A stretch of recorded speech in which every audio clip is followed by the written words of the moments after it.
ओम नमः श्री शंभवे। आत्मा चेत्तम आत्मा चेत्तम। आत्मा चित्त है। प्यारे मित्रों नमस्कार।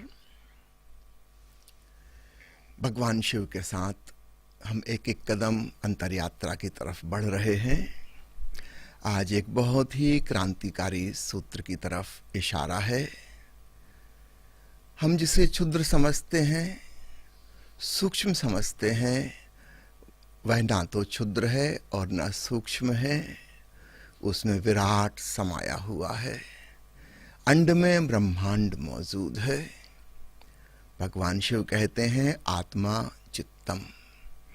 हम जिसे अपना मन कह रहे हैं चित्त, उसमें भी परम चैतन्य मौजूद है।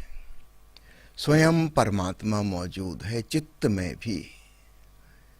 यह बात ठीक ऐसी ही हो गई जैसे कोई कहे कि लहर में अनंत और असीम सागर मौजूद है।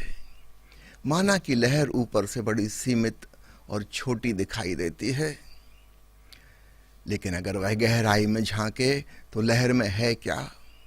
वही जल जो सागर का जल है। और क्या लहर सागर से अलग है या अलग हो सकती है? कभी भी नहीं। लहर बिना सागर के हो ही नहीं सकती। हाँ, सागर बिना लहर के हो सकता है, किंतु लहर बिना सागर के नहीं हो सकती, क्योंकि लहर वास्तव में सागर ही है। अब तो वैज्ञानिकों ने बड़े माइक्रोस्कोपिक वर्ल्ड को खोज लिया है और मैक्रोस्कोपिक को भी। दूर टेलीस्कोप से गैलेक्सीज के चित्र ले लिए हैं और सब एटॉमिक पार्टिकल्स और क्वार्ट्स की संरचना के फोटोग्राफ भी ले लिए हैं।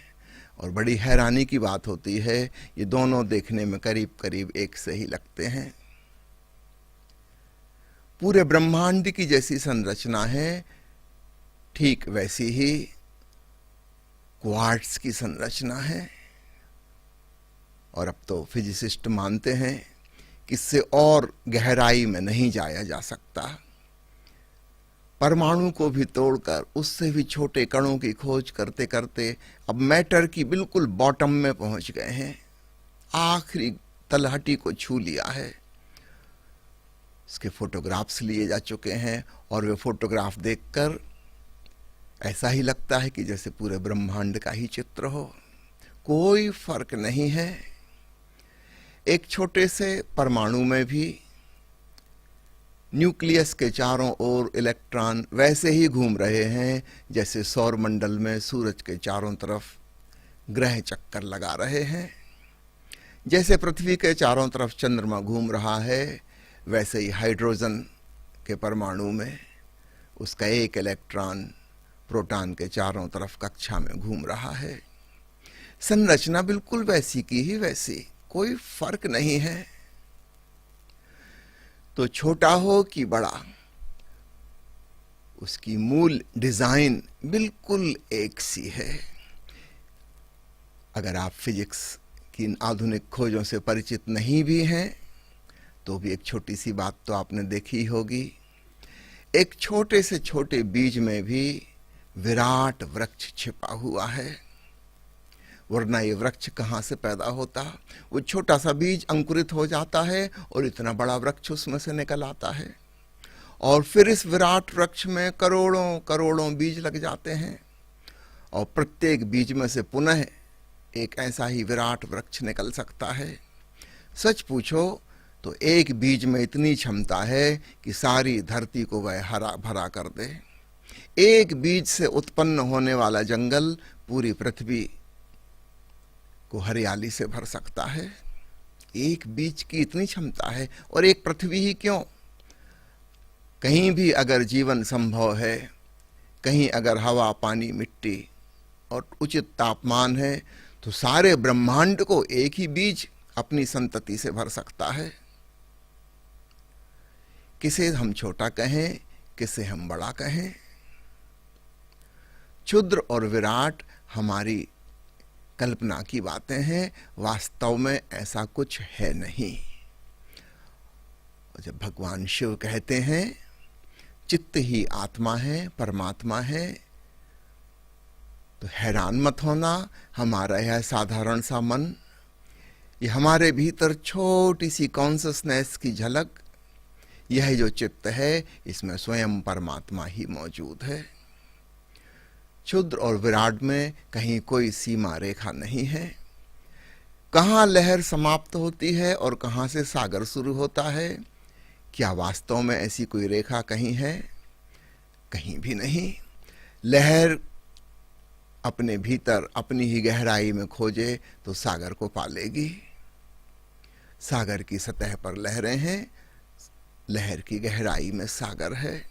उपनिषद के ऋषियों ने जो महावाक्य कहे हैं, उनमें से एक है अहम ब्रह्मास्मि और दूसरा है तत्त्वमसि। मैं हूं ब्रह्म, मैं परमात्मा हूं, मैं सारा अस्तित्व हूं। श्वेत केतु से कही गई थी यह बात, तत्त्वमसि श्वेत केतु। हे श्वेत केतु, तू भी वही है, तू कुछ भिन्न और अलग नहीं है। ज्ञानी और अज्ञानी में ज्यादा से ज्यादा फर्क अगर है तो वह केवल इतना कि बुद्ध पुरुष को पता है कि मैं भगवान हूं, और अज्ञानी को, सोए हुए को पता नहीं है। फर्क सिर्फ पता होने का है, अस्तित्व का नहीं है। कोई सपने में खो गया और स्वयं को कुछ और समझने लगा, कहीं और पहुंच गया, लेकिन कहीं वास्तव में नहीं पहुंच गया, केवल ख्यालों में। एक आदमी दिल्ली में सो रहा है और सपने में मुंबई पहुंच गया, कि कलकत्ता पहुंच गया, कि कैलिफोर्निया पहुंच गया। क्या वह सचमुच में वहां पहुंच गया है? नहीं, अभी भी वह दिल्ली में ही मौजूद है, वह स्वयं में ही स्थित है, सिर्फ सपना देख रहा है। ठीक ऐसी ही स्थिति हमारी है। हम जब अपने आप को मनुष्य का होना समझते हैं, एक छोटा सा जीव समझते हैं, एक प्राणी मानते हैं, अपने आप को इस तन रूपी लहर के भीतर अथवा मन रूपी लहर के भीतर सीमित, संकुचित और संकीर्ण मानते हैं, तब हम भूल में पड़ गए। ये हमारा सपना है। भगवान शिव कह रहे हैं आत्मा चित्तम, चित्त में भी वही परमात्म तत्व मौजूद है। जरा गहराई में भीतर झांको। जैसे कबीर साहब ने कहा, जिन खोजा तिन पाइयां गहरे पानी पैठ। अपने स्वयं के भीतर डुबकी लगाओ, और मजे की बात है, तुम वहां स्वयं को ना पाओगे, तुम वहां पाओगे ब्रह्म को। अहम खो जाएगा, केवल ब्रह्म ही शेष बचेगा।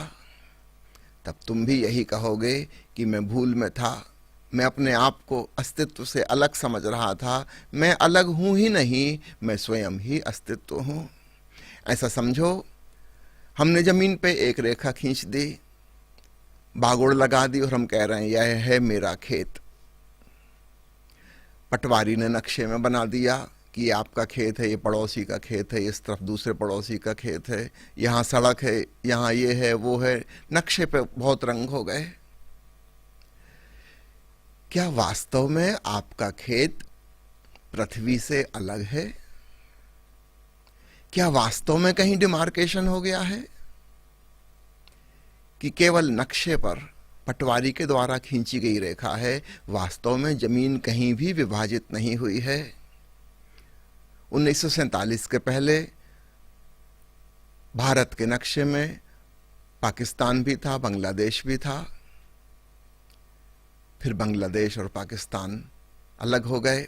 बांग्लादेश 72 में बना, 47 में पाकिस्तान बन गया। अब 3 देश हो गए।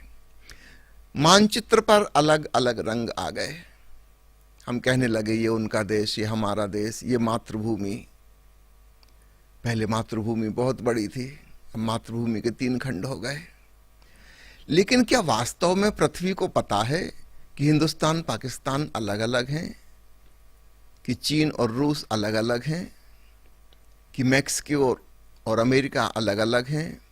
जमीन को तो कुछ भी नहीं पता। जब कहीं कोई मनुष्य जाति ही ना थी, तब भी ये पृथ्वी थी, और हो सकता है एक दिन मनुष्य जाति फिर समाप्त हो जाए। कभी इस धरती पर डायनासोर्स का राज्य हुआ करता था, अब वे कहाँ गए कुछ पता नहीं।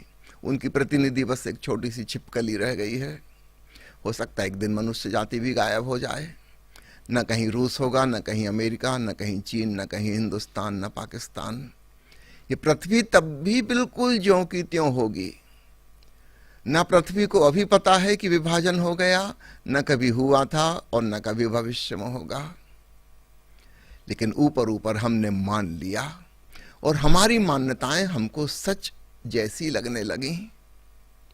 पृथ्वी जो कि सत्य है उसका हमें पता नहीं चलता, और देश जो कि बिल्कुल असत्य हैं वो हमारे लिए सच जैसे आभासित होने लगे। यही है माया, यही है भ्रम और इल्यूजन। जब तुम कहते हो मेरा मकान, मेरा खेत, मेरा बगीचा, तुम ऐसे कहते हो कि जैसे बिल्कुल सत्य बात कह रहे हो। तुम कोर्ट में खड़े होकर गीता पे हाथ रखकर कसम खाकर भी कह सकते हो। तुम्हें ऐसा ही लगता है कि तुम बिल्कुल सच कह रहे हो। एक दिन तुम नहीं थे, तब भी ये जमीन यहीं थी। एक दिन तुम नहीं हो जाओगे, इसी मिट्टी में समा जाओगे, तब भी जमीन ज्यों की त्यों होगी। जमीन हंसती होगी कि कैसी बातें कर रहे हो जब तुम कहते हो मेरी जमीन। जमीन अगर कहे कि मेरा आदमी है तब तो समझ में आता है, लेकिन आदमी जब कहता है मेरी जमीन है तब बड़ी नासमझी की बात हो गई। सागर कहे कि मेरी लहर, तब तो बात समझ में आती है। जब लहर कहने लगती है मेरा जल, तब बड़ी कल्पना लोक में, स्वप्न लोक में वह पहुंच गई। हमारा लहर स्वरूप हो जाना सिर्फ एक मायावी छलावा ही है। वास्तव में तो हम सागर ही हैं। खेत कहीं भी नहीं है, पृथ्वी ही है। मकान के भीतर जो छोटा सा रूम, स्पेस हमें लग रहा है कि मेरा, यह विराट आकाश का ही हिस्सा है। टूट के कहीं भी अलग ना हुआ, किंतु बस आभास होने लगा कि कमरे के भीतर का हिस्सा और कमरे के बाहर का आकाश दो लगने लगे, कहीं भी दो नहीं है। ठीक ऐसे ही जब अपने चित्त के भीतर डूबोगे, सारी ध्यान साधना बस एक ही तो बात है, अपने चित्त की गहराई में चलो और तुम पाओगे भगवान शिव जो कह रहे हैं वही है सत्य। चित्तम आत्मशो ने बड़ी महत्वपूर्ण बात कही। एक ही पाप है स्वयं को अस्तित्व से, प्रभु से अलग जानना। हम जिन्हें पुण्यात्मा कहते हैं तब तो वे भी पुण्यात्मा नहीं, क्योंकि वे भी इसी भ्रांति में जी रहे हैं कि मैं परमात्मा से कुछ अलग हूं। तो फिर वास्तविक पुण्य क्या है? वास्तविक पुण्य एक ही है, लहर को पता लग जाए कि मैं सागर ही हूं।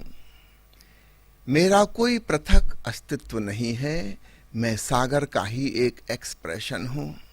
मैं अस्तित्व की ही एक अभिव्यक्ति हूं, मैं परमात्मा की ही एक तरंग हूं। बस एक ही पुण्य है, एग्जिस्टेंस के साथ स्वयं को एक हो जाने का भाव। इसके अतिरिक्त ना कभी कोई पुण्य था, ना है, ना हो सकेगा। इस भाव से भरो, अहम ब्रह्मास्मि, इसे अपना मंत्र बन जाने दो और तुम पाओगे एक दिन इसकी सच्चाई को तुमने जाना। धन्यवाद।